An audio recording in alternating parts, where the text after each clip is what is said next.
Professor साहब, हमने देखा है कि जिस तरह आपने बड़ी जबरदस्त बातें की हैं, कर्नल साहब भी बड़ी जबरदस्त उन्होंने बातें की हैं, लेकिन जिस तरह की ब्लेम पाकिस्तान, जिसे आपने बोला है, दोनों एक दूसरे के ऊपर करती हैं, लेकिन अभी हमने देखा कि ये एक पाकिस्तान के ऊपर इल्जाम लगाया जा रहा है कि ये शायद जो है खालिस्तान तहरीक पाकिस्तान जो है वो हवा दे रहा है। इस तरह की भी आ रही है। ये जो सिलसिले हैं ये कब रुकेंगे फिर थमेंगे? मैं समझता हूँ कि खालिस्तान तहरीक में कोई जान नहीं, भारतीय किसान के भारत की रियासत स्टेट से उनके मुतालबात हैं, पाकिस्तान उसमें फरीक नहीं है। और इंडियन डेमोक्रेसी ने बहुत सारे जो इस तरह की तहरीकें हैं उन्हें सक्सेसफुली, जो 80s 90s की मूवमेंट है, इनकॉर्पोरेट कर लिए, सक्सेस है। कश्मीर में ये इंडियन डेमोक्रेसी का फेलियर है, मेरा पॉइंट यही है। अभी इंटरसेप्ट जो इंडियन वेबसाइट है, न्यूज साइट है, उसकी एक स्टोरी के मुताबिक एक नौजवान को ट्वीट करने पे डिटेंशन सेंटर में राह ने रखा और उसको टॉर्चर किया, और ऐसे 200 नौजवानों से उन्होंने उनका मोबाइल से डाटा ले लिया, उनके ऊपर टॉर्चर किया, उनसे फोर्सफुली एग्रीमेंट साइन किए कि वो कोई भी पॉलिटिकल पोस्ट नहीं लिखेंगे इंस्टाग्राम पे, ट्विटर पे, फेसबुक पे। तो जब आप लोगों के डिजिटल राइट्स कश्मीर में डिनाई करेंगे, उनके ह्यूमन राइट्स डिनाई करेंगे, तो ये इंडिया का डेमोक्रेटिक फेलियर होगा, फिर इसके ऊपर एहतजाज होगा। तो इंडिया को ये सीखना चाहिए कि जो जमहूरियत जिसका गांधी और नेहरू और अम्बेडकर ने एक विजन देखा था, उस विजन को इंडिया में, आज के इंडिया में उस तस्वर को कमज़ोर ना होने दिया जाए। और पाकिस्तान को भी चाहिए कि अपने शहरियों को एक मजबूत जमहूरियत दे, मीडिया को आज़ादी दे। तो ये दोनों स्टेट आइडेंटिकल है।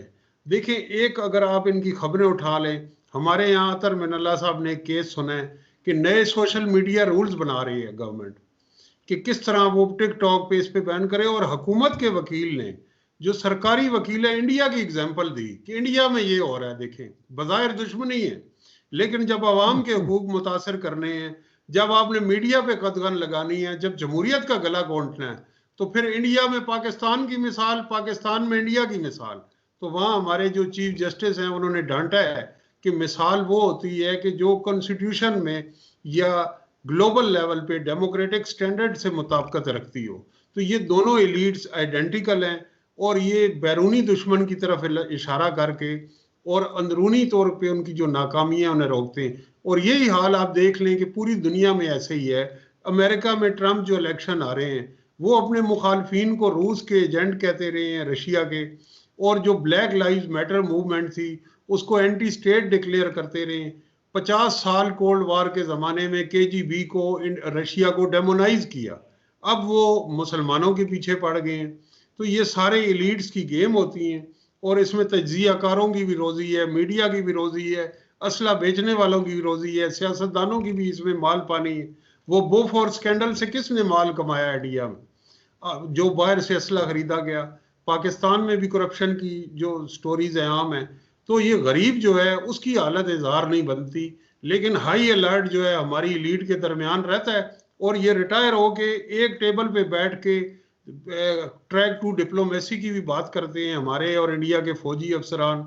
ये इकट्ठी किताबें भी लिखते हैं, इनके फैमिली टर्म्स भी होते हैं, लेकिन अवाम को ये इकट्ठा नहीं होने देते। दो अच्छी जो खबरें हैं, मैं पुर उम्मीद हूं। देखिए, जो यहाँ इंडिया पाकिस्तान स्टैंड ऑफ हुआ, पाकिस्तान ने बहुत अच्छा किया कि अभिनंदन को इंटरनेशनल लॉ के तहत एक मिसाली तर्ज अमल से तोहफे दे के इंडिया भेजा। ये बहुत अच्छा तर्ज अमल था। अगर कोई कहता है कि इससे जंग का खतरा टला है, तो ये बहुत अच्छी बात है। और दूसरा जो है कि पाकिस्तान में इंटरनेशनल स्टोरी, कश्मीर का बॉर्डर क्रॉस कर गई दो बहनें, और उनको बाइज्जत तरीके से बिल्कुल। पाकिस्तान और भारत ने तय करके, अब इस हाई अलर्ट में ये खबरें भी हैं। ये मीडिया क्यों नहीं हाईलाइट करता कि इंडिया ने वो उन दो बहनों को, बिल्कुल, पाकिस्तान के इंडियन ने अभिनंदन वो को, कहा है। ये बिल्कुल वापस बिल्कुल। किए। इस तरह के इकदाम, जो दो रियासतें बन गई, इंडिया और पाकिस्तान, लोग दो अलहदा मुल्क बन गए, लेकिन लोगों के मजहबी मामलात, लोगों की रिश्तेदार, ह्यूमन ट्रेजिडी है। आप औरत को, बुजुर्ग शहरियों को, बच्चों को, खवातीन को, शायर को, अदीब को, प्रोफेसर को, स्पोर्ट्समैन को, म्यूजिशियन को एक दूसरे के यहाँ जाने ही नहीं देते। वो दुबई में मिलते हैं, लंदन में मिलते हैं। तो इस बात, सूरत हाल पे पाकिस्तान को भी शर्म आनी चाहिए, इंडिया को भी शर्म आनी चाहिए। जी कर्नल साहब, आप प्रोफेसर साहब ने जिस तरह की बातें की हैं, आप इस हवाले से क्या कहते हैं? Last question sir. नसीर साहब, दिल से कहता हूं, ऐसे प्रोफेसर भगवान करे और आपके यहां अल्लाह करे 100 नहीं, कम से कम 1 लाख और हों, जो चीजों को समझे, मैंने कहा, और जिम्मेदारी से कहें। मुझे बिल्कुल कोई शर्म नहीं है, रादर मुझे फक्र है ये बोलते हुए कि अगर इंसानियत को पकड़कर चले तो जो प्रोफेसर साहब बोल रहे हैं आप वो बोलेंगे, और उसमें फिर आप साइड नहीं लेंगे। मैं आपके प्रोग्राम्स में आप देखते आए हैं, साइड ना लेने के लिए कहता हूं। चीजें गलत हो रही हैं, आपने बिल्कुल ठीक कहा। अगर आपको लगता है कि पाकिस्तान और इंडिया के बीच में हमेशा लड़ाई की बात होती है, क्यों होती है, क्यों होती है?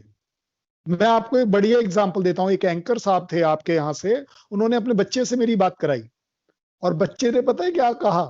सोचिए, पापा ये कर्नल अंकल तो दुश्मन देश के हैं। आप मुझे एक बात बताइए, उस बच्चे को किसने बताया होगा कि मैं दुश्मन हूं या नहीं हूं? हमारे यहाँ वो एनवायरमेंट क्रिएटेड है, 70 साल का एनवायरमेंट। और आपके यहाँ जो इसी तरह हॉलीवुड पे फिल्में बनती हैं, इंडियन सेंसर बोर्ड को चाहिए कि वो पाकिस्तान के खिलाफ जो फिल्में हैं, नफरत की, मुसलमानों के खिलाफ हैं, वो ना करे। और हमारे यहाँ जो यहाँ इस तरह नफरत की चीजें हैं, वो निसाब में हो, उसमें हो, वो नहीं होनी चाहिए। तो ये इसको रविश को खत्म करना होगा। प्रोफेसर साहब, मैं इसको एक स्टेप आगे ले जाता हूं, और मैं गुस्से से कहता हूं ये बात। क्यों भाई? पब्लिक की कोई जिम्मेवारी नहीं है? क्यों देखते हो ऐसी मूवीज? क्यों देखते हो ऐसे प्रोग्राम्स? अगर नसीर साहब, एक एग्जांपल आपके लिए नहीं बोल रहा हूं, अगर नसीर साहब का कोई प्रोग्राम अगर हेट्रेड फैला रहा है, करिए डिसलाइक, पता चलना चाहिए नसीर साहब को। लेकिन अगर प्रोफेसर साहब अच्छा बात कर रहे हैं और नसीर साहब के प्रोग्राम, लाइक करिए, कमेंट्स दीजिए। 1 लाख नहीं, 1 करोड़ लोग देखिए, लोगों को बताइए कि देखिए इस तरह के प्रोग्राम, इनको भी सुनना है। आपके अंदर अगर नफरत है, कोई बात नहीं, आप उसे रख सकते हैं, लेकिन अच्छी बातें भी सीखिए, सुनिए, क्योंकि जो अच्छी बातें आप 10 बार सुनेंगे, हो सकता है 11वीं बार आपके अंदर भी आ जाए। मेरा अटेम्प्ट सिर्फ आपके साथ ये है कि यस, अगर प्रोफेसर साहब और मैं अपनी ओन सिर्फ ये करते रहे कि भारत ठीक और पाकिस्तान खराब, तो सर ये सॉल्यूशन कभी हो ही नहीं सकता। हमें ये जरूर देखना पड़ेगा कि यस, पॉलिटिक्स आफ्टर ऑल 5000 साल पुराना खून है इंडिया पाकिस्तान का, बदल थोड़ी ना जाएगा। ये जो हमारे अंदर उबाल आता है ना, देखकर सुनकर, जैसे ही कोई बोल दे कि पाकिस्तान खराब, तो भैया बहुत अच्छी बात। जैसे मैंने आपके साथ एक बार किया था नसीर साहब, मुझे एक बात बताइए, पाकिस्तान पाकिस्तानी के लिए जिंदाबाद क्यों नहीं? ये क्या तरीका है? नहीं, तुम उसके खराब मुर्दाबाद बोलो। क्यों भाई, क्यों बोले? ओ भाई मेरे, और बाय द वे, पाकिस्तान को क्यों बुरा लगना चाहिए अगर कोई बाई चांस मेरे जैसा बोल भी दे कि मुर्दाबाद? ओ भाई साहब, पाकिस्तान मेरे बोलने का मोहताज है क्या कि मैं बोलूंगा जिंदाबाद तो जिंदाबाद हो जाएगा और मुर्दा? अरे भाई, जिसने मुर्दाबाद बोलना है छोटी सोच वाला है, उसकी दिमाग नहीं चल रहा है। क्यों डिस्टर्ब हो रहे हैं? अगर आप रियलाइज करते हैं प्रोफेसर साहब की बात पर कि ये चीजें पॉलिटिकली मोटिवेटेड है, भाई साहब सिर्फ पॉलिटिशियन को क्यों ब्लेम कर रहे हो? बेवकूफ कौन बन रहा है? बेवकूफ तो आप और मैं बन रहे हैं। क्यों मान रहे हैं इस बात को? अगर मीडिया, मैं एक एग्जांपल यही बोल रहा हूं, आप कोई भी एक चैनल ले लीजिए, अगर वो हेट्रेड फैला रहा है, मत देखिए ना। मैं देखता हूं कैसे टीआरपी बढ़ेगी, नहीं बढ़ सकती। अच्छे प्रोग्राम देखिए, अच्छे प्रोग्राम्स को स्प्रेड करिए, निकालिए इन बेकार वाले मीडियाज को, चाहे वो मेरे कंट्री का हो चाहे किसी भी कंट्री का हो। जरूरत नहीं है मुझे देखने की। और बताइए 10 को, और मत देखो यार, उसमें क्या देखोगे, वही गन देखोगे।